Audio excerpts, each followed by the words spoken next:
I am supreme अध्याय 226। Blue lotus अर्थ fire. Stand में मौजूद सभी विशेषज्ञों ने अपनी आंखें सिकोड़ लीं। इस प्रकार की स्वर्गीय अग्नि जिंग्यांग हुओ की हुआ करती थी और बाद में इसे यानवू के रहस्यमय मार्शल सम्राट ने ले लिया था। जैसा कि अपेक्षित था, सभी के दिल कांप उठे और उनकी पुतलियां अचानक चौड़ी हो गईं। हरे लोट्स ग्राउंड अग्नि से एक आकृति उभरी और यह डुआन यू थी। उसके चेहरे पर उपहास का भाव था क्योंकि उसने दोनों हाथों से हवा को पकड़ लिया था। दो लपटें उसकी हथेलियों में गिरी और पंखुड़ियों में बदल गईं जो हवा में तैरने लगी और जियांग वुवेई और झोउ यांगबियाओ की ओर उड़ने लगी। फूलों की पंखुड़ियां सूख गईं और यह सुंदर और दुखद था। दूसरी ओर जियांग वुवेई और झोउ यांगबियाओ को ऐसा लगा जैसे वे नरक में गिर गए हों। उनके मन में मृत्यु का आभामंडल उभर आया और उनके मन में जो घृणा महसूस हुई वह तुरंत दूर हो गई। उन्होंने एक गहरी सांस ली और पीछे हट गए। 3 सितारा मार्शल सम्राट के हमले का विरोध कैसे कर सकते थे?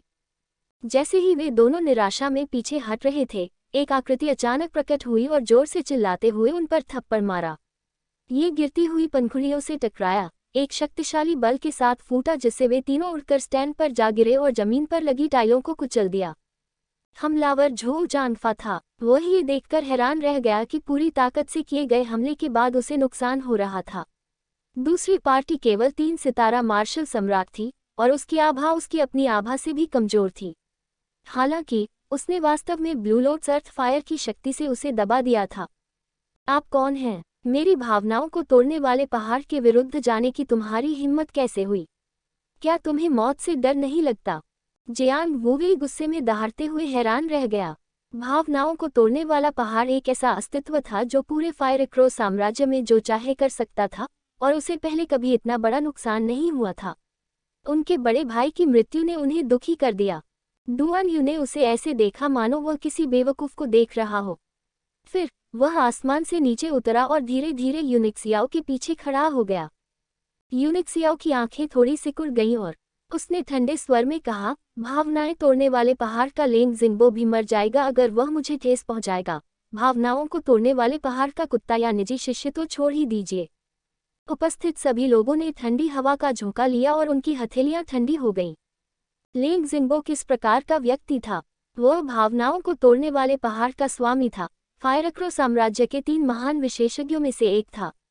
जूटियन संप्रदाय के क्यूई फैंग और स्वर्गीय गहना संप्रदाय के कुई सोंगे के साथ वे लगभग पूरे फायर एक्रो साम्राज्य में मार्शल आर्ट के प्रतीक थे।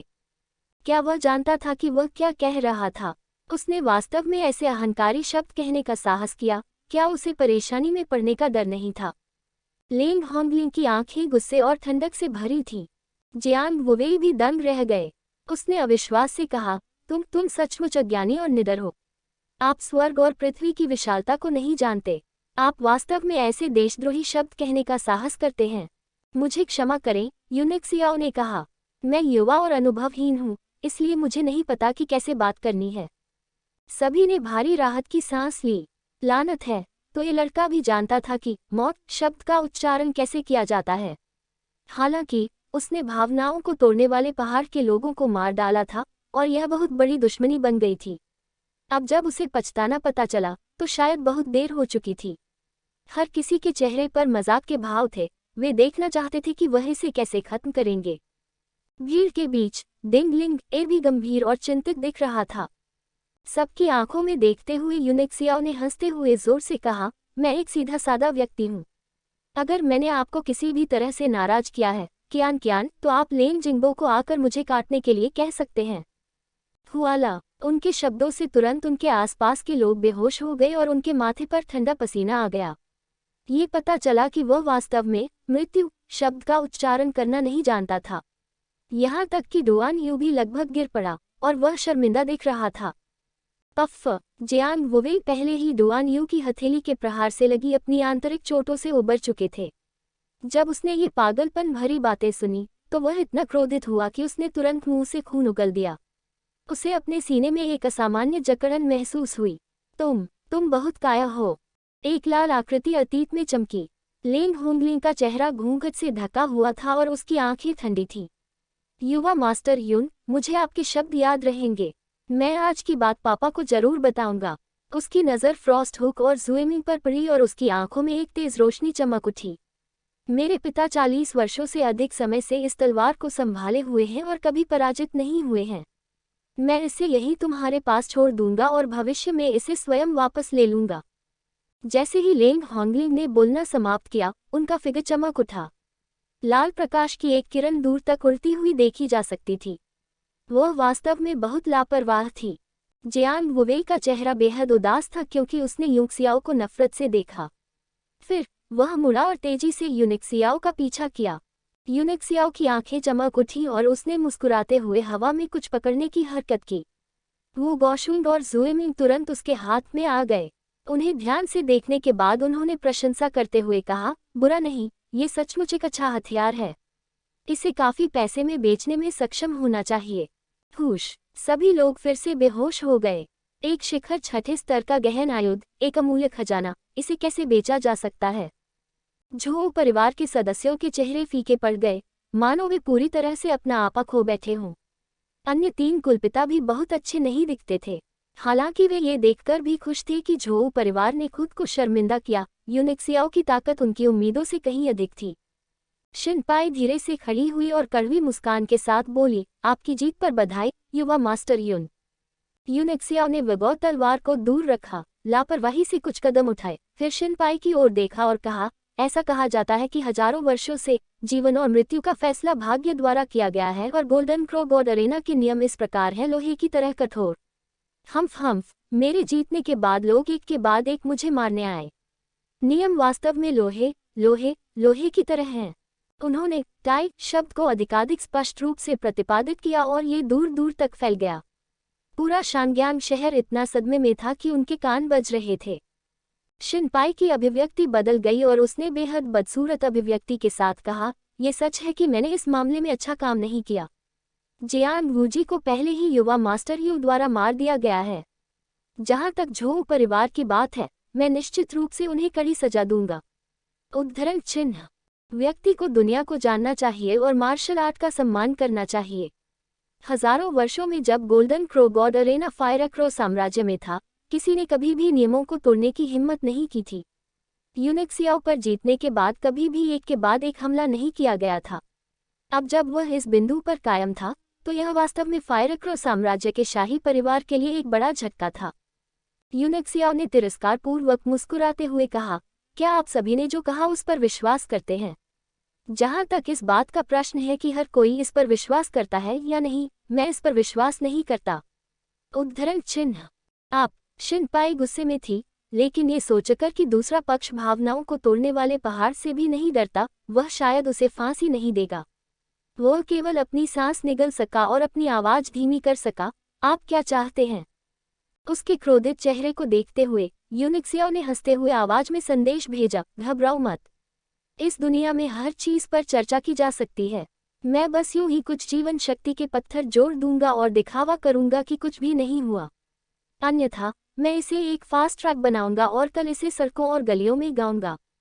शिनपाई हौंफने लगी। यदि ऐसा होता तो फायर क्रो साम्राज्य का शाही परिवार अपना सारा चेहरा खो देता। उसने दांत पीसते हुए कहा, कितना? यूनिक्सियाओ ने एक उंगली बढ़ाई और उसे अपनी आंखों के सामने लहराया। 10 मिलियन औसत दर्जे के प्राइमेडियल पत्थर। शिनपाई की आंखों से एक ठंडी रोशनी फूट पड़ी और उसने गुस्से से कहा, तुम्हें सच में बड़ी भूख है। यूनिक्सियाओ की आंखें सिकुड़ गईं और उसने अचंभे में कहा, 10 मिलियन। लॉर्ड शिन, आप अपने चुटकुले जारी रख सकते हैं। यहाँ तक कि झोउ परिवार भी इतनी आसानी से 60 मिलियन निकाल सकता है। आप शाही परिवार से हैं, महामहिम के चाचा। क्या तुम में 10 मिलियन निकालने की हिम्मत है? शिनपाई स्तब्ध रह गया और उसे लगा कि उसका दिमाग घूम रहा है। उन्होंने हड़बड़ाहट और हताशा भरे अंदाज में कहा, तुम बहुत बहादुर हो, सच में 100 करोड़ मांगने की हिम्मत कर रहे हो। तुम जरूर पागल गरीब होगे। हालांकि रकम बहुत बड़ी थी, लेकिन ऐसा नहीं था कि वह इसे वहन नहीं कर सकता था। इसके अलावा ये वास्तव में झोउ कबीला और भावनाओं को तोड़ने वाला पर्वत था जिसने नियमों को तोड़ा और द्वंद्व के बाद हमला किया। मैं तुम्हें 100 मिलियन प्राचीन पत्थर दे सकता हूँ, लेकिन तुम्हें एक शर्त माननी होगी। उन्होंने डैक भरे भाव से कहा। शिनपाई की आंखों में एक चमक चमक गई, लेकिन वह यूनिक्सियाओ की आंखों से बच नहीं पाए। उन्होंने व्यंग करते हुए कहा, यह अलग बात है, पहले मुझे एक्सप्रेस शुल्क के रूप में 100 मिलियन आदिम पत्थर दीजिए। हम शर्तों के बारे में बाद में बात करेंगे। शिनपाई स्तब्ध रह गई। क्या ये सचमुच 15 साल का लड़का था?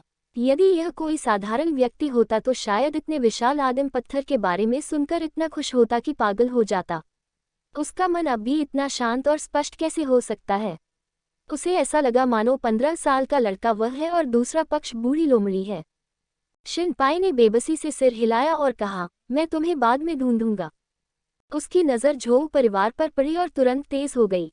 उन्होंने ठिठुरते हुए कहा, झोउ परिवार के मुखिया के रूप में झोउ यांगबियाओ ने गोल्डन क्रो दिव्य चरण के नियमों को तोड़ दिया। उसे 3 बार काटा जाएगा और 6 बार छेदा जाएगा, फिर उसे 3 साल के लिए काले तालाब में फेंक दिया जाएगा। सभी के हाव भाव एकदम से बदल गए, उनके चेहरे सदमे से पीले पड़ गए।